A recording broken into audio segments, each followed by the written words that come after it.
people beg for change. The last election, the Dems fooled them. They had the solution for the problems facing we all over this country. But their whole policy was torment and misery. So where you red? Where you red? Where you red? Oh, incoming, get ready. Where you red? Thank you, Mr. Chairman. And good night to Silver Sands. And good night to the brothers and sisters and cousins and aunts and uncles of your new relative, Wilfred Abrams. I come tonight as a part of the continuing mission of this great Barbados Labour Party. But I want to beg your permission to say a few words about your new cousin, about your new brother, Wilfred Abrams, my colleague and my friend.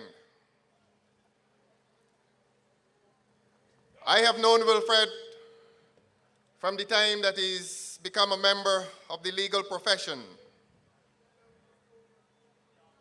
I have said to several of my friends that Wilfred, and you will pardon me if this sounds like braggadocio, but I did not come here to brag about my friend and your new representative, but I came to speak of a record of an outstanding young man. I came to speak of a record of an outstanding young man who in every endeavor in his life thus far has met with success. And he has met with success because he have approached every task with humility. And indeed, that is a Christian virtue. In fact, the most Christian of virtues, apart from love and justice, is humility. And your brother and your cousin and your new relative, Wilfred Abrams, is a man of deep humility. I have said to people that in every contest, elective contest, in which Wilfred has participated, he simply has been the winner. Again, I say that not by way of braggadocio, not by way of immodesty, but factually. That is the man who has come to you. He has come to you not only to win an election, but he has come to you so that you can win your places back into dignity in this constituency and in this country. That is the man for whom I speak tonight. At the bar, he has been one of the youngest bar presidents ever. He has been on the council of the bar for a long time. He has served at the international level in the associations of lawyers. And in all these endeavors, he has been elected. He has contested against other persons. And Wilfred has always been a winner. But come February the 22nd, Wilfred will not be an individual winner. See Wilfred not as the winner, but see this constituency as the winner when you elect Wilfred Abrams. That is the man of whom I speak. That is the man who will be your representative come February the 22nd.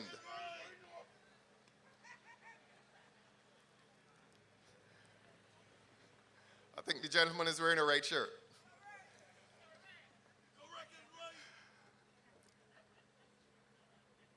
Tonight we've been instructed, in a sense, to ignore the abuse, ignore the vile words that have been spewed from the platform of the Democratic Labour Party.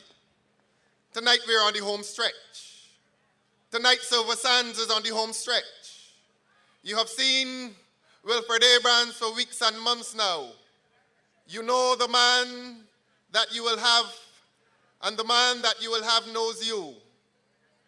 And tonight, the mission and the crusade becomes that of explaining to you not only the position you're in, but the program that this party intends to implement for this constituency and for this country come February the 22nd and beyond.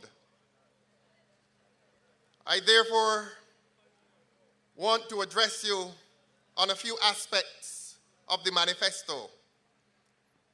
Pardon me, but you will find that a lot of this address will be to ignore the other side. Let us ignore Stewart.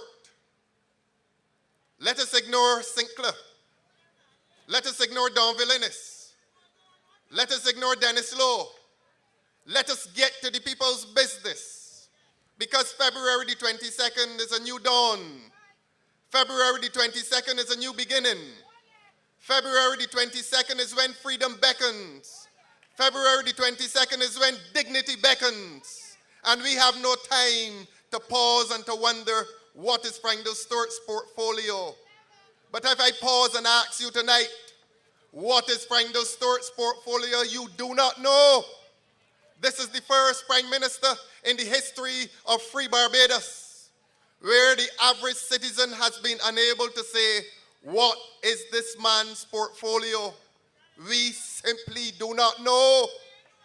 He has not taken it upon himself to carry any portfolio that connects with the ordinary lives of the citizens of this country, and certainly not with the lives of the citizens of this constituency.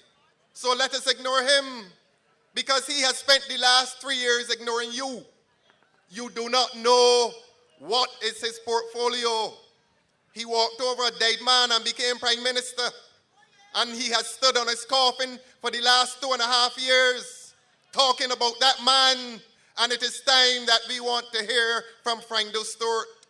What has been your portfolio? In the words of the American singer, what have you done for me lately? What have you done for this constituency lately, Frank Stewart? And your agent, Dennis Lowe, what have you done for Christchurch lately? And that is why we must turn to our own business. That is why the business of the Barbados Labour Party is paramount business.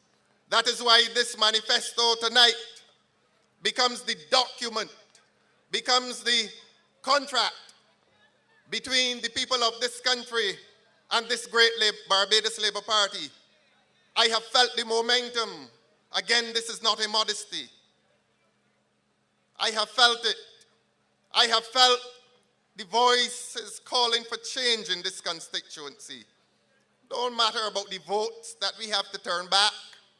We are not turning back any votes. We are turning the vision of the people in this constituency forward, and therefore Lowe becomes irrelevant. You will go forward with Wilfred Abrams. And so, give me permission to turn to the manifesto.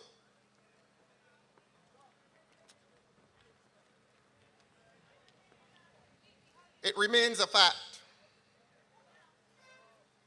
that this country still has too many people for whom life is a daily struggle. That is a fact. This country still has too many people living in it for whom life is a daily struggle. This country still has in it too many women. And let us pause and give a moment of thought to the mothers who bore us. There is no man who has not been born of a woman. There are many men who are brothers of sisters. There are many men who are husbands of wives. There are many men who are fathers of daughters. And therefore, let us pause and acknowledge the importance of our queens, our mothers, our sisters, our daughters. Let us pause and give a thought for them. They are the economists. There are, in many cases in this country and in this constituency, the heads of the household. They are at the center of our domestic lives. We have not thought it well enough to put them at the center of our national and political life. But no doubt that day will come. And until it comes, let us pause and reflect on our women folk. And in that regard, I want to consider the status of young women in this country who have become mothers. Let us pause and give some consideration to them. They live in this constituency as well. And let us pause further and consider how in this year, this election year, your representative and his government, that is the outgoing Dennis Lowe, let us pause and consider how the Democratic Labour Party has treated your mothers, your sisters, your daughters, insofar as their rights are concerned. Their rights in relation to feeding their children. Let us pause and consider that this Democratic Labour Party, this incompetent, this inept Democratic Labour Party, has on the eve of an election told this country and told this constituency that they are putting aside $400,000 for all the mothers in Barbados who have children and are unable to support those children. $400,000. And when you consider that the same government has put aside, and not put aside, they have spent $600,000 to ask Jeff Brooms to transfer from Alexandra to Parkinson. Consider that. Consider how this government considers the role and the status of women in this country. When the mere transfer of a headmaster of a school can cost more, can be more highly valued than the dignity of womanhood in this country. $600,000 for Jeff Brooms to leave his house and turn left on the highway rather than turning right to go to Alexandra's. And that has cost you, the taxpayers in this country, $600,000. And beyond that, as an afterthought, on the eve of an election, they come to the women in this constituency. They come to the women in this country and say to them, for all of the women in Barbados who find it difficult to support their children, we shall put aside $400,000 measly dollars. You know how many mothers there are in Barbados? You know how many mothers there are in Barbados who cannot support their children properly? And you know how many mothers there are in Barbados who find it difficult to support their children adequately, and yet they will not go to a government that is holding its hand out with $400,000 measly dollars because tonight they are too proud to do it. And these people have done this to womanhood in this country. That is what they have done. And I want to say to you, you would have been hearing the ad since December and January, inviting mothers in this country to go to the magistrate's court. Go to the magistrate's court. And on the first day of this month, the system started. That scheme of assistance started. We are into the 16th day of this sad month. It is sad because the Democratic Labour Party is still in office. The Democratic Labour Party is still the government of this country. The Democratic Labour Party has moved into the 6th year in government, and that is why I say it's a sad night in this country. And 16 days later, not one lady who has applied for maintenance under that scheme has received 1 cent. That is what they think of you, Christchurch. That is what Dennis Lowe thinks of you, Christchurch. That is what this Democratic Labour Party thinks of you. If you're a man, you're born of a woman. If you're a brother, you're there to protect your sister who has 3 or 4 children. And that is how this government is treating you. That 16 days after they establish a scheme for your assistance, you have not received 1 red cent. And I will pause and tell you why, because you need to know these things. A lady who is applying for the $50 a week, I think it is, has to go down to the magistrate's court and knock. And she has to fill out a form. And she has to leave there and go down to the welfare office and ask the people in welfare to give her a letter. And that letter must say that she is not receiving any assistance from them. My God, my God. Do we deserve this? Do women in this country deserve this? So why are you keeping Dennis Lowe on your doorstep? Dennis Lowe must go. And you must leave the welfare office with a letter and travel back to the magistrate's court and show that letter to a clerk in the court. And it becomes a badge of shame and a badge of dishonor that you must face that clerk in the magistrate's court and say, welfare doesn't give me anything. I want you to give me a little something. And this is a woman with 3 children, one on the left, one on the right, and one resting on her bosom. And she is asking for $50 for each of them. And she has to journey between government departments. She's not in a Mercedes taxi. She's lucky if she can afford a ride in the ZR. She's lucky. And then when she gets back to the magistrate's court and the clerk looks her up and down and looks the letter up and down, it is then the nonsense begins. She does not get the money. She still does not get the money because the clerk says to her, now the work begins. She has to start processing papers. And the clerk has to send it to a more senior officer in the court department. You didn't know these things, Christchurch? You didn't know it? You had a sister in there making these applications and discovering that she can't get the money 16 days later. She didn't tell you why. She didn't tell you why.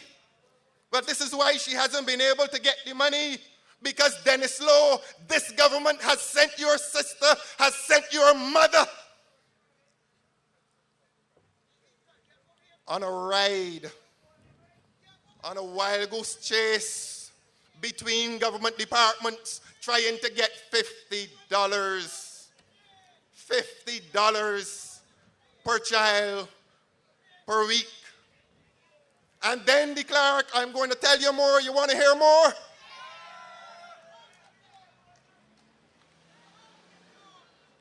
Then the nonsense begins. The clerk has to send a document to the Treasury. The clerk must send the document to the Treasury. And the Treasury will then vet. I have 5 minutes, Mr. Murray.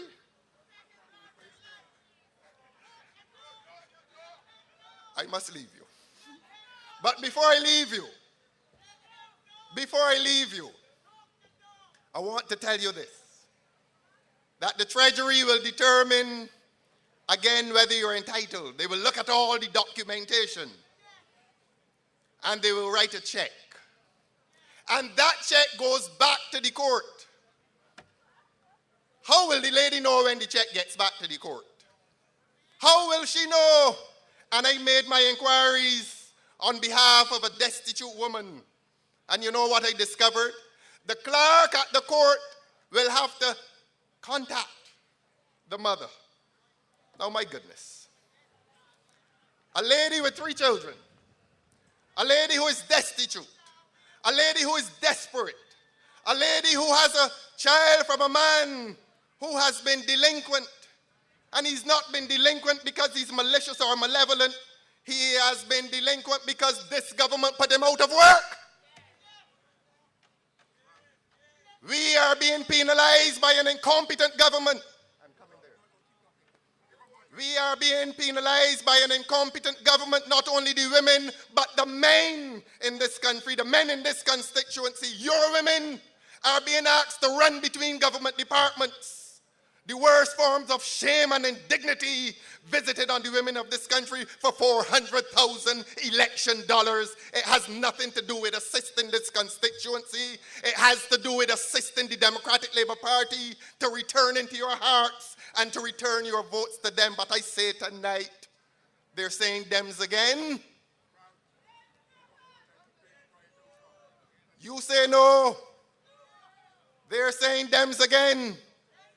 And I hear your voices saying, never again.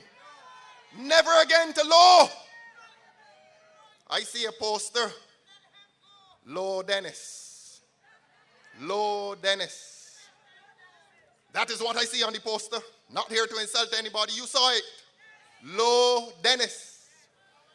Well, we want to raise the standards of governance. We want to raise the standards of representation in this constituency. We want to raise the standard of government in this country. And they're walking around telling you, Bobby Morris, as I said in Oistins last night, visited the people of this country and told them this election is not about putting more money in your pocket. Well, clearly that is the way they feel about the women who they asked to come for $50 a week. He says to the people of this country, in the hardest times this country has experienced in years, that this election is about values. He wants us to have values. He wants us to love. He wants compassion among us. Well, as I said last night, and I say it again, if Bobby Morris wants love, we want peace of change. We don't only want political change, but we want some change in the pocket too. Because we have children, and we have mothers who are unemployed, and we have young boys who can't find a job, young boys who are feeling the dread of unemployment, young boys who are feeling utter despair that they don't know where the next 6 months will find them. And Bobby Morris, a man from Christchurch, he's no fool, but he's an intelligent man, and he has come to you and said to you, the poor people of this country and this constituency, money does not matter to you. That is a prime insult. That is the most serious insult a man like Bobby Morris could visit you with. But Sparrow answered him, it is not that we are vulgar materialists. It is not that we believe that money is everything. But life is far less than dignified when we don't have it. And I want you to tell the Democratic Labour Party government tonight, when the light bill comes, we short on money. When we visit the supermarket, we short on money. When the water bill comes, we trembling. When the telephone bill comes, heads down. Everything short, my friend says. So tell Bobby Morris tonight, when he visits you with that language again, quote Sparrow, you can't love without money. No money, no love. We have no love for the Democratic Labour Party tonight. We have no love for Dennis Law tonight because they owe you. Dennis Law owes you representation, and this Democratic Labour Party owes you money. They owe you money. They have taxed you to the hilt. They have taxed you into a situation where you cannot afford to buy milk for your children. And what do? What do? They set up this scheme, $400,000 for the poor people. And I've explained to you the journey. And I've explained to you that the clerk of the court must pick up a phone. And when she gets the check from the treasury, my friend says, dollars in the bus fare gone. All these trips between the welfare department and the court. And a lot of government paper being used up between government departments because, you know, a government department doesn't do anything unless it is costly. Anytime paper is involved, there is cost. And the clerk told me that she has been given the job of telephoning a woman who desperately wants $50 a week to support her child. I don't know how she's going to reach her. I don't know which of the BlackBerry numbers she has for this poor woman. I don't know if she has a telephone number for her at home. I don't know if she's going to write to her. But these are your sisters I'm talking about. These are your mothers I'm talking about. It is freedom and dignity that I'm talking about. I think Silver Sands, I think Christchurch, you now have no choice but to rid yourselves of this incompetence. I'm not going to call it wickedness. I'm just going to call it, for the time being, incompetence. I don't want to vilify them. I don't want to abuse them. But my purpose here is to defend this party. My purpose here is to defend the women in this country who cannot afford to wake up on mornings and feel any sense of dignity with these onslaughts against their very being. And so I must turn to the manifesto of the Barbados Labour Party chairman. How much time do I have? Much obliged.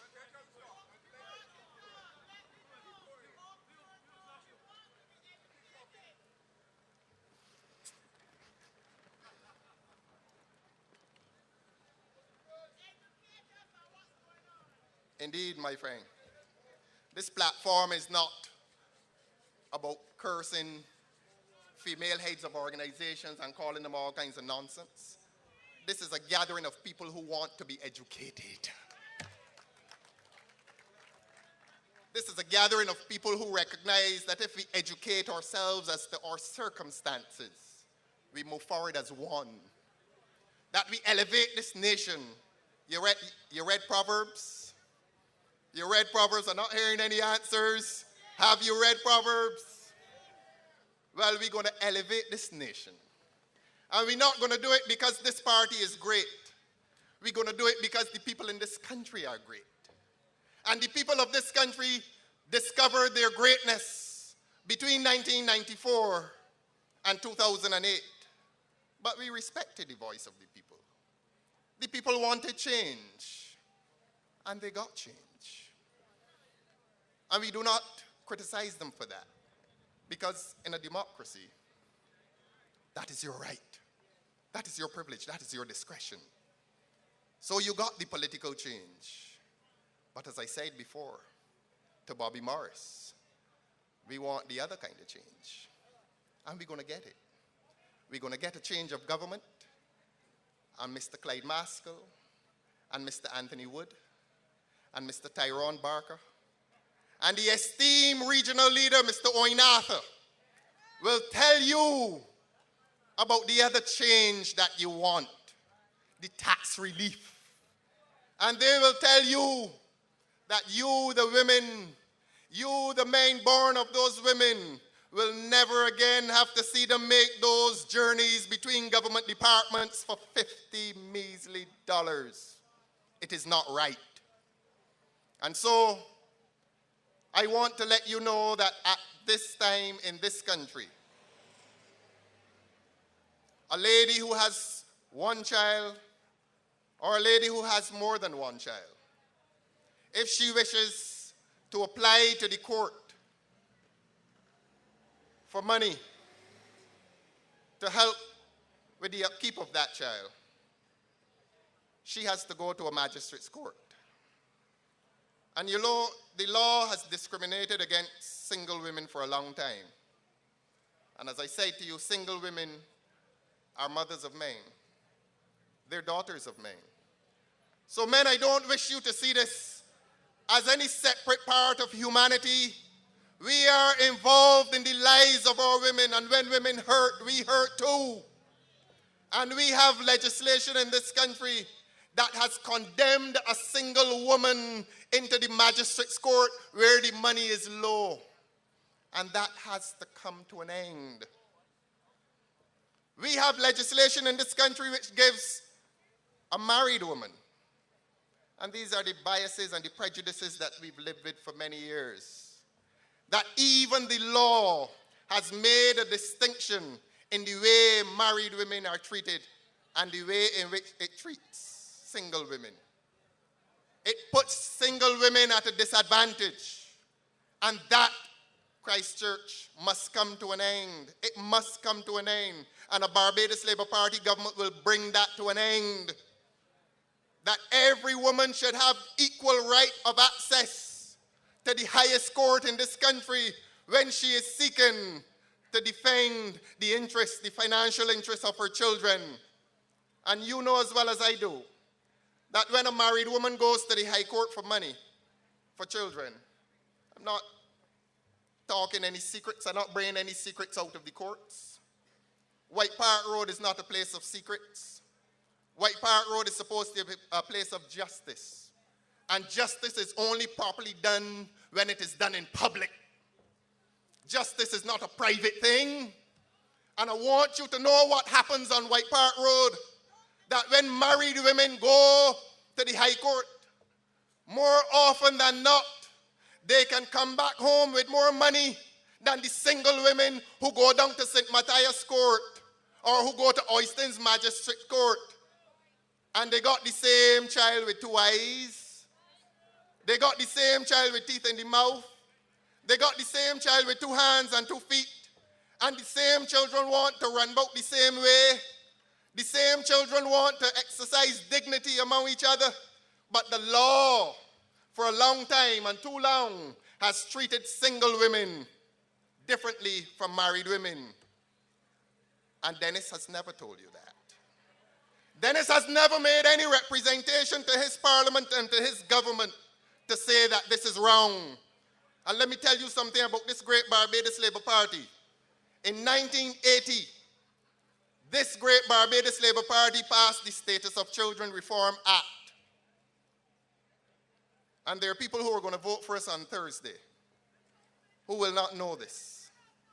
Because 1980 is 32 years ago, 33 years ago. 33 years ago. There are people 18 years old who are going to vote for us on Thursday. So they don't know this. And my friend here is asking about education. Well, let this social and political exercise, let this collective be about educating each other as to what has been happening in this country. And since 1980, the Barbados Labour Party passed that law and said, all children are equal. The child of a married woman is in no way superior to the child of a single woman. That is what this Barbados Labour Party said in Parliament in 1980. And between 1980 and 2013, we have not advanced our courts and our court systems in a way that these children who are entitled to equality of treatment, we have not advanced beyond the dark ages of discrimination between children. Birth, my friend, is not the choice of the child. The most precious creature who walks across the face of the earth is a child. You all know that. But let us remind ourselves, and no child born of a single woman asks to be born of a single woman. No child born of a married woman asks to be born of a married woman. And they are entitled to equal treatment. And I say that this Barbados Labour Party proposes to reshape and revamp the court system in a manner that a family court is set up so that single women and married women will go to the same court as a matter of course in protection of their own dignity and in protection of the right of the child who did not choose his birthplace. And Law has never, in the last 5.5 years, sought to make this representation to his government and to his parliament. And I say to you that the man of compassion, the man that you will send to parliament, not for the sake of prestige, but you will send him there to be your chief servant, Christ Church. He will be your chief servant. He will not be there that when election comes, he comes with gimmicks, and he comes with something called a drainage unit. He is the only minister of drainage in the world. In the world. You travel any part of the Commonwealth and tell me if you've ever heard of a minister of drainage. We have all kinds of problems confronting humanity. And somebody lies down in a bed at night or wakes up one morning and says, you know what, I think we need a minister of drains. My God. Well, we have one purpose for the drain come Thursday. We have one purpose for the drain come Thursday. Who are we sending down the drain? The minister of drainage. That is where he must go.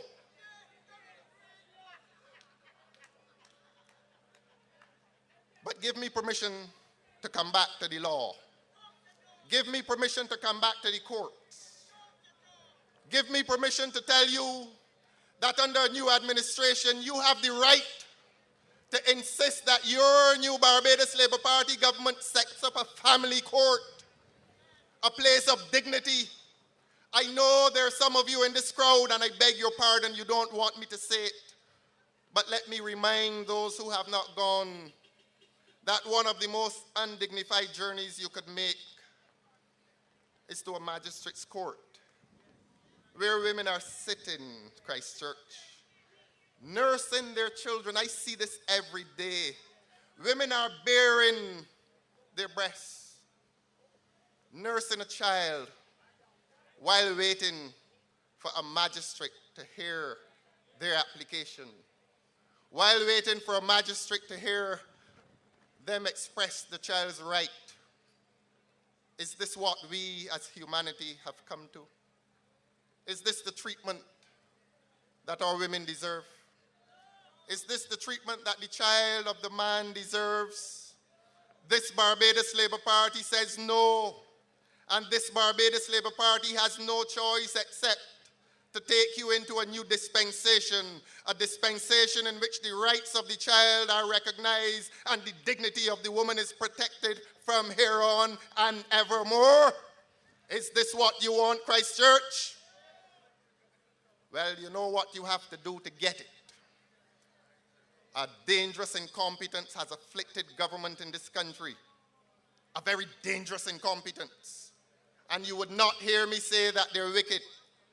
I don't come to accuse anybody of wickedness, because I believe that politics is an honorable pursuit, and that men should come with their hearts and with good minds, and that if they come with good minds, they will do what is right. I want to tell you tonight that the Democratic Labour Party government is not a government with a good mind.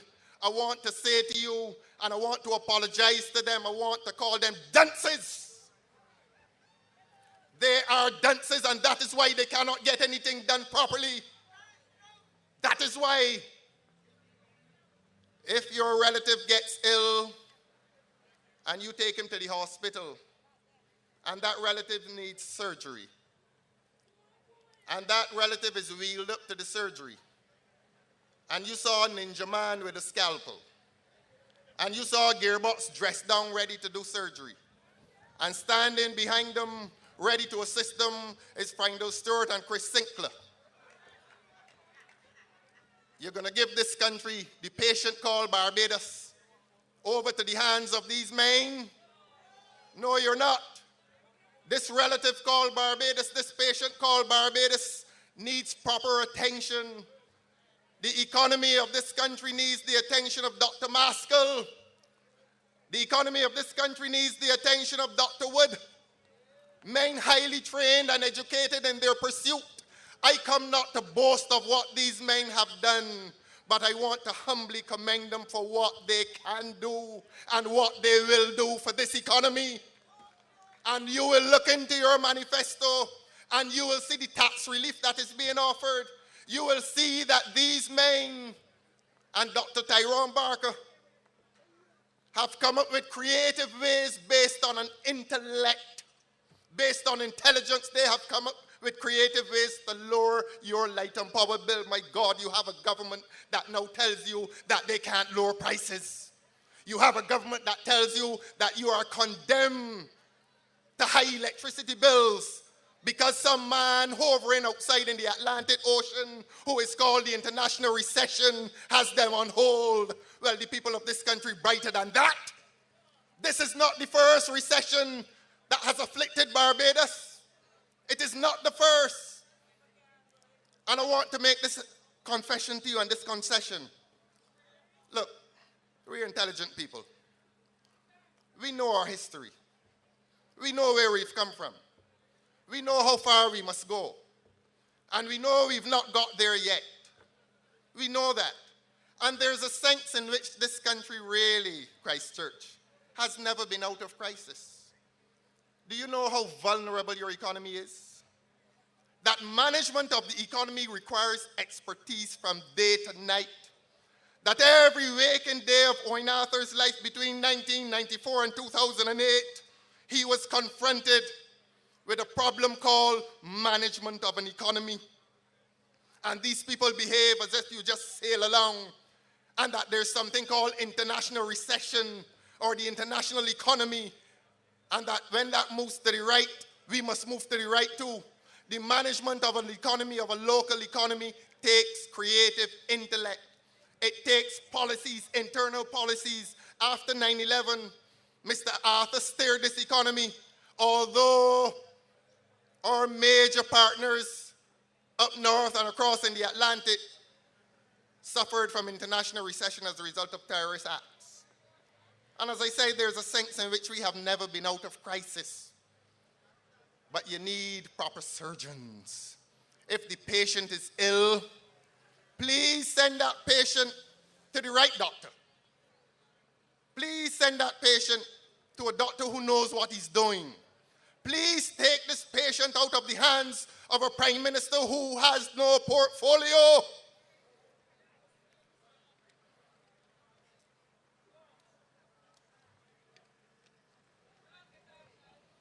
I'm letting the ZR pass. Permit me to come back to the manifesto. How much time I have, Chair? Thank you so much. You know, Silver Sands, they told me Silver Sands is going to be cold. But I had no idea it was going to be so warm. I had no idea that good and decent humanity would warm this place in the manner that it is tonight. And the Barbados Labour Party must thank you for that. But we have not come here to rejoice. We have come here to share our pain. And we have come here as part of the promise of freedom. Freedom from Stuart. Freedom from a man who is walking around this country telling you how decent he is. Now, mothers and fathers, if your daughter brings a man into the house and he laps his legs, sits down in your Morris chairs or your settee, and you begin to talk to him as you're entitled to, and the first thing he says, you know, you ask him a few things about himself. I'm decent. The first thing he says, I am decent. Oh, I have so much character. Oh, I have never done anything wrong in my life. That is what Frank Stuart and the marketers for the Democratic Labour Party is telling you. That his chief qualification for prime ministerial office is that he is decent. Now, I haven't come here to get personal. I really have not.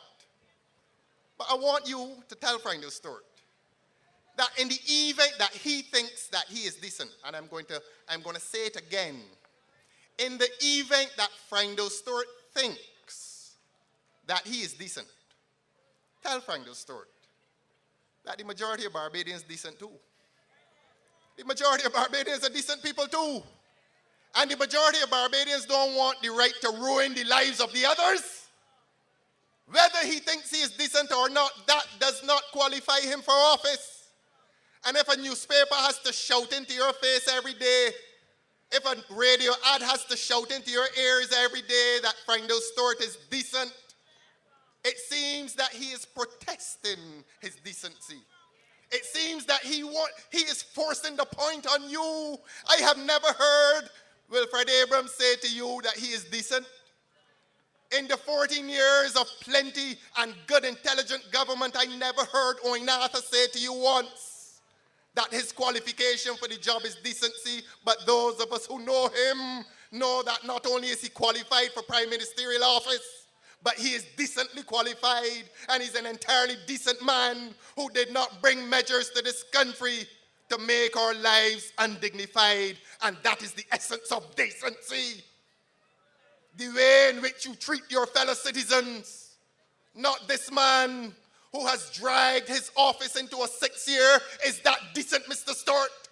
Not only is it indecent, it is unconstitutional. It runs against the political ethos of this very country that for the first time since universal adult suffrage, this man has breached the will of the people and has extended government into a 6th year. That is decency. There's another D word for that. And that word is dictatorial.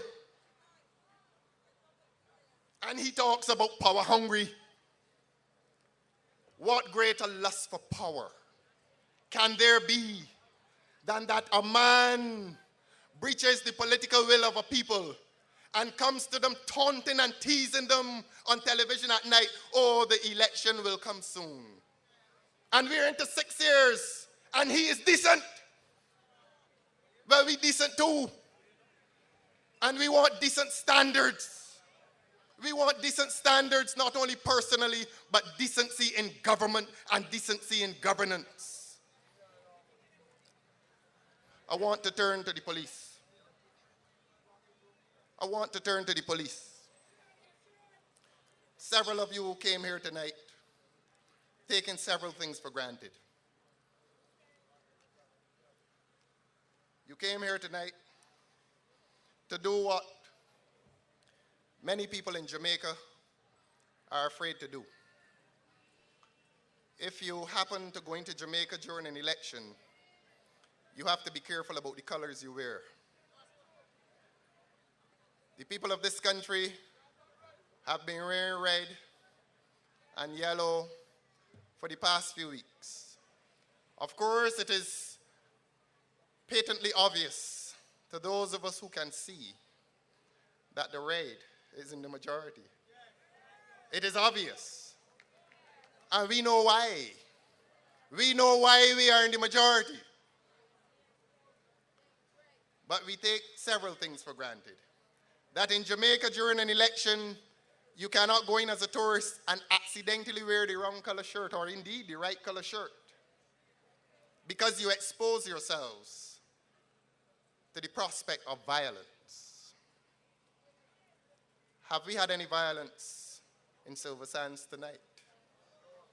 Tell Bobby Morris we've had love.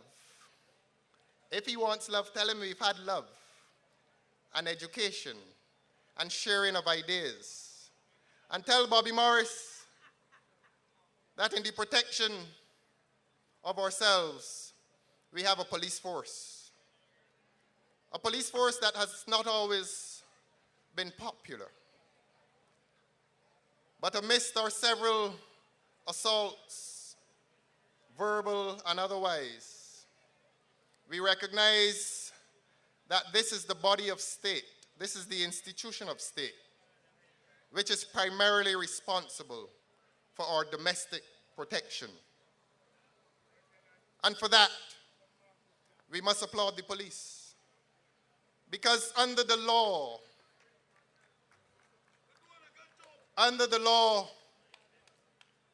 the job of a policeman is extremely, not only difficult, but it is interesting. You know, are you aware that the policeman has a duty to protect the lawful and the lawless? And that they must do it?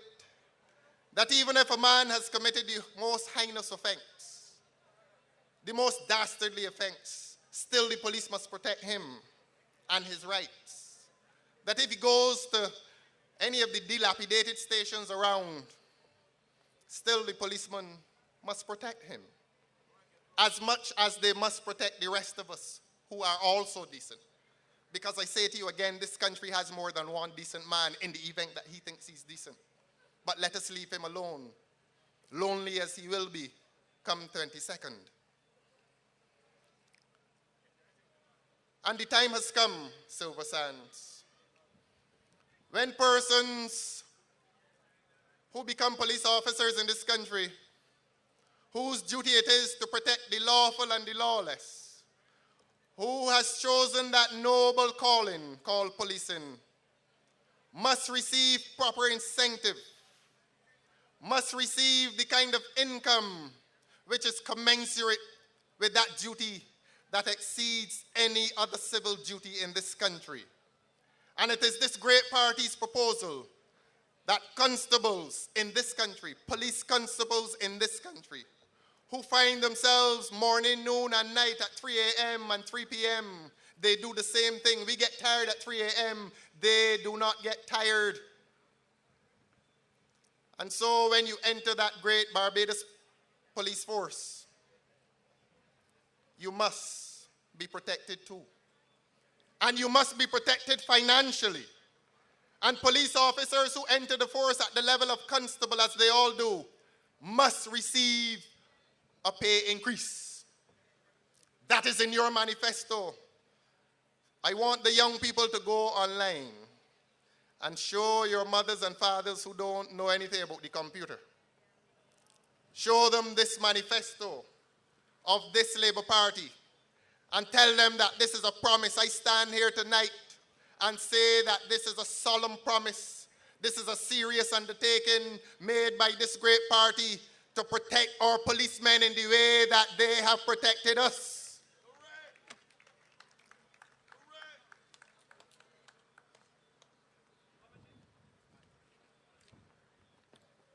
But Bobby Morris says to our police force that this election is not about putting money in their pockets. He says that to police constables who stand at the edge of Democratic Labour Party platforms at night, protecting them. That those said police constables do not deserve a pay increase. That is what Bobby Morris is saying to them. And do you think that is right?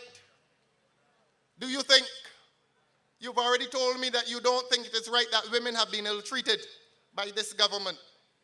I want to ask you if you think that this government has treated your police force with any decency.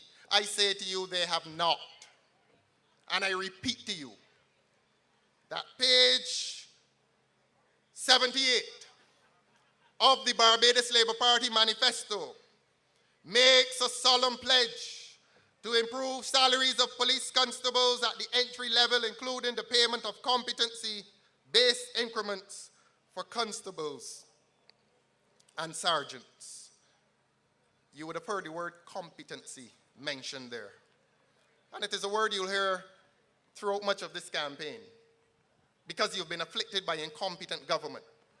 But we are bold enough to say to you that there will be a system of incremental payment made to police constables and sergeants who show some competency. And competency will obviously involve not only arresting and charging, but your treatment, your compassionate and protective treatment of your fellow citizens. Because policing is not about brutality. Policing is about protection. Policing is about reassurance. And that is the pledge this Barbados Labour Party makes to police officers tonight. And if you wish to hear more on the police, in my 28, 29 years at the bar, I have done some criminal law.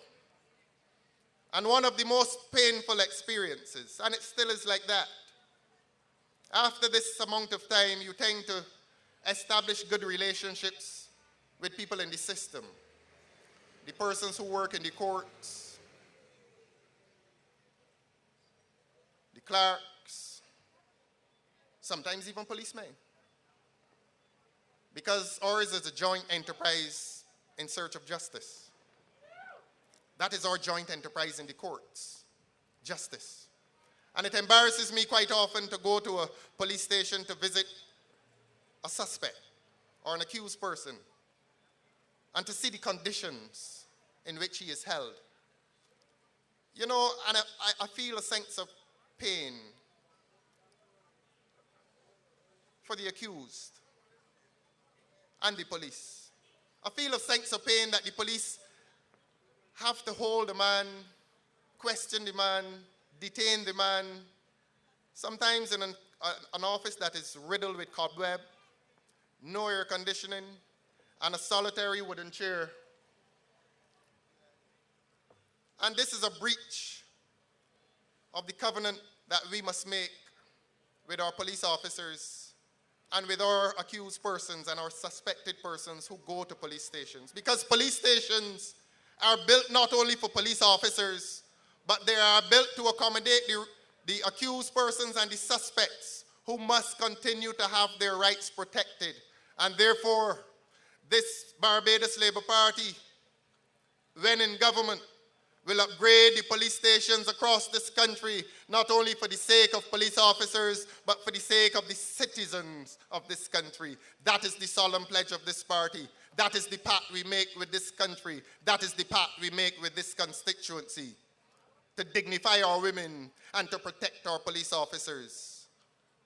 And therefore, as part of that mission, it has been my pleasure and my privilege, and indeed my duty, to come to you tonight and to seek your support for a young man, a worthy young man, who has walked away from his law practice over the last few months to commune with you and to talk with you and to walk with you and to find out what are your wants and your needs and your aspirations, to find out what you expect of your country and to find out what you want of your country.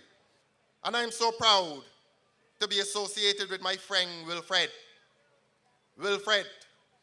And there will be no greater joy than on a night next week, in a few days, in a few hours, when you shall gather at the steps of that public place and you shall hear the returning officer and the words will resound in your ears and they shall make you happy when he says to you that he now declares the duly elected member for this constituency to be, and I want to hear you call the name that you expect the returning officer to call. It shall be the name of. We are moving from the lowest points of representation and we are moving to the heights of proper parliamentary life in the person of Wilfred Abrams. I want to thank you. You've been a wonderful audience. Good night and God bless you. We fed up, we fixed education in a mess. You hear that? We done with them. What? Enough of them. More push up, face bend. More workers go home again.